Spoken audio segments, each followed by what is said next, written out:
But look, we have to do the newspapers. And Kojo and Mamavi, you're ready? Yes, we are. Ever ready, always. Yeah. Well, come join us. Waiting on you, Well, Roland Walker. Yeah.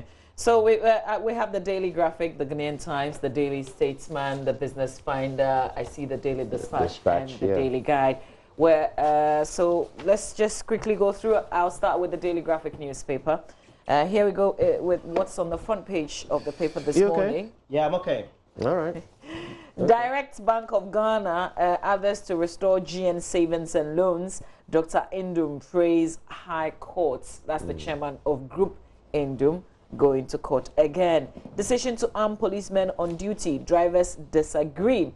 Ghana moves to ward of terrorism. President assures Security Forum. This...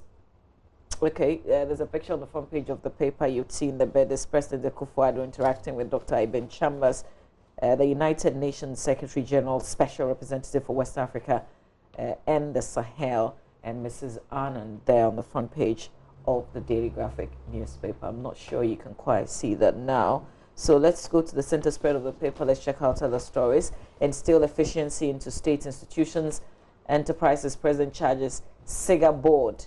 And that's the State Interest and Governance Authority. Discussions on management of e-waste commence. Back page of the paper now. President cuts sword for erection of Kofi Annan statue. That's on the back page of the paper. Measures to curtail trade in Rosewood on course, according to Kwejo Owusu, every year of the Forestry Commission, the Chief Executive Officer of the Forestry Commission. So really, that's it for the Daily Graphic. That's what's on the front page of the Daily Graphic newspaper. Yeah. You want to come in, Kojo? Sure, why not? I have the Daily Statesman and the Daily Guide, two newspapers that, well, they don't pretend to be impartial, do they? But of course, they do remain credible. Daily Statesman this morning, and these are the headlines. Stop terrorists through schools and homes. Akufo-Addo says a military-only approach won't tackle violent groups. Also on the front page of the Daily Statesman this morning, security agencies have the government's strong support. That comes with a picture of Ambrose Derry, the Interior Minister. 30 Northern Region villages get treated borehole water by year end. That's a page 2 story you can check out. And on the back page, Lukaku, monkey chants a form of respect and not racist. Really? That is what an Inter Milan fan group is saying. You understand? Yeah. So they're not serious. They should clearly. They should change positions and see how it feels. You mean they should become black people? It's not even that. And you know, be on the other side just for a second. It's not even that. I mean, why do they think we're idiots? I think is perhaps another question we can ask. You know, why do they expect anyone to accept that if you're calling a black person a monkey, it's a sign of respect? I mean, who do they think that's their even audience an insult, is? you know? That's like on top of everything else. Who do they think they are talking to? Anyway, so that's what they are saying. Also, Sonye Yakuba, is that right? Sonye Yakuba, set to sign 2-year contract extension with Kotoko. So this is what the Statesman looks like this morning. That's the front page, if you can catch that before I put it down. I'm putting it down. Okay, Daily Guide next. And banner headline, chaos in NDC over Wuntumi's cash. President cracks whip, 3 NYA chiefs fired. And there's a picture here of the 3 of them laughing in happier times. Yeah. Brighter Champong, Richard Obing, and Emmanuel Asigri. All of them axed by the president. Now, to be clear, no reason has been given by the presidency for their sacking. But there are some things going around down there. Okay, Akufo-Addo concerned about terrorism. That's on the front page of the Daily Guide. There's a picture of him with the lovely widow of the late Kofi Annan. Nana swears in SIGA board is also on page 6 this morning. And on the back, Max TV launches EPL coverage. TT Brothers Limited supports golf. And there's a picture of Isaac Tete there of TT Brothers. I wish black players would quit Serie A. That's what Dembaba is saying. And Boateng hot over ex-fiancé assault. That's Jerome Boateng. A picture of him also on the back page, and that's me. All right, so let's do the Business Finder has on the front page. GRA task force descends on defaulters. Already, the figures are showing that there's a revenue shortfall, if you peg it to a target of some 13.3% at this time of the year. And we already have just about 3 months towards the close of the year. How likely are they to bridge that gap? So usually what they do, the buga way, they go lock in stores and companies, etc., just because they defaulted. CD to remain 5.4 Ghana cedis against the USD. It hasn't gone to 4, has it? Still remains in the 5. 5.4 Ghana cedis, yeah. Till end of 2019, we're told. This one has been linked to somebody who is doing research with Stanbic That's Bank. hard, eh? Stanbic Bank. Okay, it's not government. No. Okay. It's a Stanbic Bank research person. Yeah. So that's a projection, naturally. I mean, because every time the city has depreciated sharply, we have been told that it's due to reasons out of the control of government. We've been hearing this for decades now. So I think it is safe to assume that government cannot tell you whether or not the city will, fluctuate in the last few months of the year. I think the Bank of Ghana could. I don't know if we can equate that to government. If they'll be willing to. The Bank of Ghana can't. If they could, they would have told businesses in advance, before the city fluctuates. Because that's what businesses need to know. It's not really about whether or not the city is losing value. Yes, that affects some transactions. But for future planning, a business needs to know what the currency will be doing. That way it can hedge and stay solvent. So if Bank of Ghana knew in advance that the city was going to fluctuate, why didn't they tell everybody so that businesses would have survived? But there's always a historical trend towards the beginning of the year, the middle of the year, and then the end of the year. Yes, so Christmas is coming. There's going to be an influx of imports, but Stanbic is making the projection that the city will remain... I disagree with them, though, based on the historical trend. Yes, but that's their projection. So. What I'm saying is, whatever this is, it must be seen as a projection, subject to a million factors that we certainly cannot or anticipate at this point. Definitely, definitely. Also on the front page of the Business Finder, Nexon's cable metal equips electrical wiring experts. That's what the story is. So now let's do the last one. The Daily Dispatch newspaper says NDC has always selected running mates in election years, and it seemed to be the response by the NDC national chairman Samuel Ofosu-Ampofo on speculations as to when and who will be the choice for running mates. Already we heard from who will be the choice. When they will choose, and then who will be the running mate. So definitely, we've had some responses also from Johnson Esiedun Ketia, who was on the polls yesterday, with Gifty and Appear as to whether if he was given the opportunity to serve, what his own options will be. Well, he said he wouldn't say no. Yeah, he says he's capable, right? They know his strengths. Let's do the very final paper, which is the Ghanaian Times. Front page of the Times. Let's fight growing terrorism threats together. President urges African countries. Also on the front page, renewed xenophobic attacks in South Africa. No Ghanaian casualties, according to government and our commission in South Africa. But it doesn't mean that this doesn't have anything to do with us. It has everything to do with all Africans. And I was just thinking about this whole situation in South Africa. I was thinking, if Trump does something in America against migrants, we would sit here and talk. This is happening. This is our own continent. This is another African country, and this is happening to Africans in there. There's a bigger situation, I guess, that we all have to look at. Let's still stay on the front page of the paper. CAG, that's the Controller Accountants General, to sanction officers for spending outside the gift miss, and that's the Ghana Integrated Financial Management Information System. They say they will no more be tolerated, all officers who spend outside the gift miss. They will not be tolerated. And this is according to, attributed to Mr. Kwesi Kwenin Bosompim. He is the Controller and Accountant General. I have a question about that. Yeah, no more. No more be tolerated. I don't know if you guys remember when gift miss was introduced under Seth Tekwe, it was touted as a foolproof system which is going to stop exactly that. That you will not be able to spend outside gift miss. Apparently you can. And they have been. They have been. Yes. And now somebody has decided to wake up and stop it. That has been happening all this time. They haven't stopped it. So God knows how much money has been spent outside gift miss, how much of our money has been spent outside the accountability system. And now they're telling us that they are going to start enforcing, So what are we saying? So the thing is not the solution, right? It's not. Apparently Can not. we get that? Can we? I mean, so this is a whole system of planning, human resource, payroll, like everything integrated, right?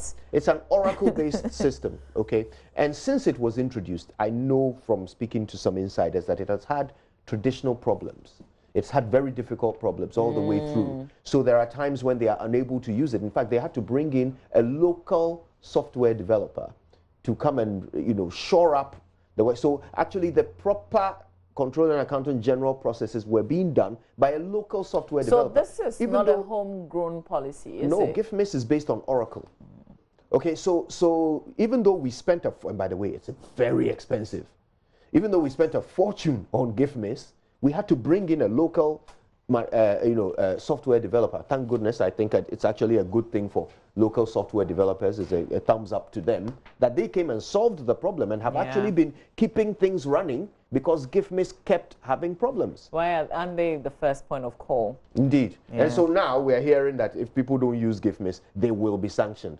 So it means people can, operate outside gift miss. So it's not the solution. So why was it touted as a solution? Why did we spend so much money on it? Why do we continue to spend so much money on it?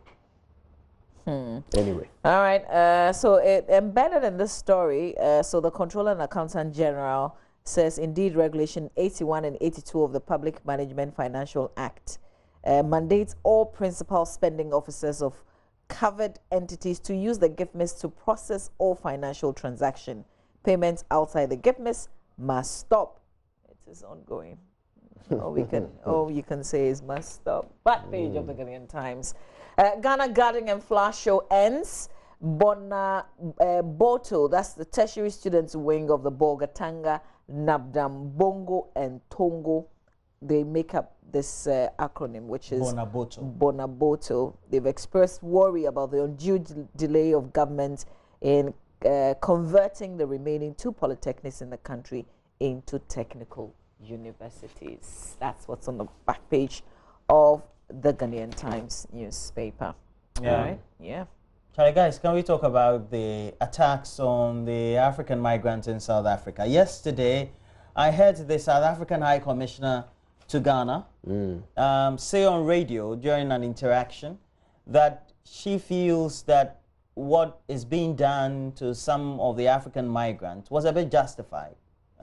Really? Yeah, definitely. Not in the same way, but was a bit justified because the migrants were taking the jobs of ordinary South Africans and even retailing. So the interviewer asked her, are you saying, and she tried also to make a comparison to the situation in Ghana in which we had certain attacks on Nigerians as well.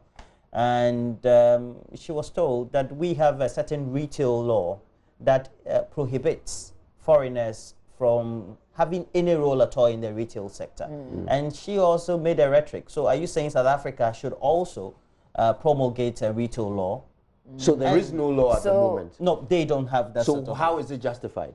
And I was wondering, at what point then do we say diplomacy has failed when we know respective countries for which you have a great relationship as a country would definitely have their citizens coming in as migrants once your doors are open and you don't have she any really of those. said that? you know, the extent... I was extremely surprised. Because, you know, in the international front, there's been the speculation that due to the late response until yesterday, and even comments by some of it looks like the own posture of the South ministers in the African past. government was for the attacks on these migrants, because it's been happening, and for several months now, the South African government, led by its president, have not said a word on it until yesterday.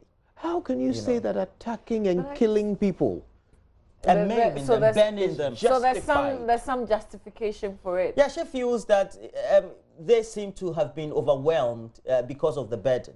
But in all truism, it's also because the government of South Africa have not been able to meet the aspirations of their own black people since apartheid ended. And we have to be realistic about that. Patent ignorance and idiocy. I want to listen to this conversation. Yeah, I have to go. If you take the I thought that was on hits or one of those. Because I asked the person, where you, and she said hit. If you take the proportion of the economy of South Africa that is under the control of migrants, compare it to the proportion of the economy of South Africa that is under the control of white people. Where do you jump to go and attack migrants? I'm not saying attack white people. Please, don't attack anybody. Don't attack anybody. These people are contributing to the economy. And if you say they are taking your job, somebody owns a shop. Take them through the right processes. I mean, there are processes to take them How through. is that take your them job? through it. How is that your job? You are South African. I own a shop in South Africa. Which of your jobs have I taken? You know, I just feel that sometimes it's the pain of, oh, I could have done this. I didn't do it. Somebody is doing it, and the person is... So the person must die. Is succeeding, so let me ask this. After they kill them, will they then come and operate the shops and create jobs for themselves? I think there's no justification. There is a certain mind-numbing stupidity to this concept of going around to kill people because they are doing well and you are not. I mean, it's blatant idiocy. It is the best justification for a white person to say that he is superior to you, a black man. Because this level of thinking is diseased. And to hear, if indeed, and I've got to listen to this interview, if indeed the South African High Commissioner justified it, then I've got to say that, I mean, the stupidity is institutionalized. If indeed that's what she said, I certainly hope not. We have to listen because that cannot be the official position of their government. Yeah, we have to listen. I mean, we have to take what the president himself had said, condemning the attacks, and let's also just put it. But knowing that this happens annually, has been happening the last couple of years, it means that they themselves reservedly take no action because they know this definitely will happen. I think it's a bigger, it's a bigger issue of eradicating poverty and trying to satisfy everybody. That's a huge responsibility for every government. It's huge. I mean, in our own country, we have poverty staring us in the face. You can make all the promises on any political platform, but when it comes down to getting it down, giving everybody a job, for instance, it's hard. I mean, it's almost impossible. You have to be super creative and get something going. So if your people then start killing foreigners, you look at it and you think to yourself, well, they are saving us a job. No justification for that. They are saving us a task. Let's do myjoyonline.com in about a minute before we make way for sports. Kitchen staff in senior high school appeal for risk allowance. Hey. Yeah, they deserve it. What are some of the dangers that they are facing? Oh, you're exposed to hot fires and, accidents in the kitchen here and there. I mean, there should be some kind of insurance or something, Insurance, I think I agree with that. Ghana and Saudi Arabia sign loan agreement for health projects. Okay, I'm not sure I can see that, right? Read table conduct of public officers bail. Occupy Ghana backs Shraj. Mobile money vendor killed at Dambai. Oh, this is tragic indeed. Oh dear. Yeah. Xenophobic attacks. Ghana sets up emergency numbers for Ghanaians in distress. Okay. That's good. Yeah, very good. There's a phone number to that, Yeah. so you can open it. If you've got family in South Africa, you might want to pass it on to them. It's GRA to name and shame tax defaulters. It's kind of what I had hoped to hear yesterday, you know, that here's the phone number if you have any concerns. But what we heard was that people should stay away from violence-prone areas. Yeah, which is good advice, but I think this is very, very practical, far more useful. Well, a lot more stories on myjoyline.com. Visit the page. Okay, Volta-based group gives government 14 days to find contractors for 3 roads. And there's been this hashtag that is now gaining momentum on social media, Fix Volta Roads now. Wa Airport to be open for commercial flights in October. You can go on and explore other stories on myjoyonline.com. Landguard slaps policewoman over disputed UPSA property. You've got to read the story. It's mixed. I mean, lots of elements in here. A group of people acting, saying that they are acting on behalf of government and taking lands and, allegedly beating people in the process. So you can check it out on myjoyonline.com. We have to link up with Benedict's. The Normalization Committee has the first executive congress today. It's a crucial one. It's a really big one. Benedict's. Yes, Mavi. Yeah. I mean, of course, it is. And it's a major thing happening today in our football. And it's the Extraordinary Congress. So, and this is the first of its kind since the Normalization Committee took over to restore football to normalcy in this country. Yeah. First meeting with the football community. The draft statutes they presented to FIFA was approved, and now because the rules and regulations are for football people, they would have to go through, and certainly the football people set up a 7-member committee, and that committee looked at that draft statutes that the Normalization Committee presented to FIFA, and they've cancelled a lot of things in that statute. So today will be very interesting. So Benedict, is it adaptive or this is an emergency Congress? Well, it's an adaptive. So what must be done in this very Congress is that the statute that they've presented to FIFA must be adopted before we can go ahead with the election process of getting new leaders for the federation. Interesting. All club owners will converge at this point. You don't have a say if you don't own a club, apparently. So we wait to see what happens. That's what it is. I mean, it's an association. So if you don't have a club, you're not part of the football community. That's right. Some of us are just stakeholders. Football people need. All right, Benedict has a lot more, including the U.S. Open. Nadal making it through just 2 more moves, and he's there. Will he be the U.S. Open champion this time around? We wait to see. Benedict has details of these and more.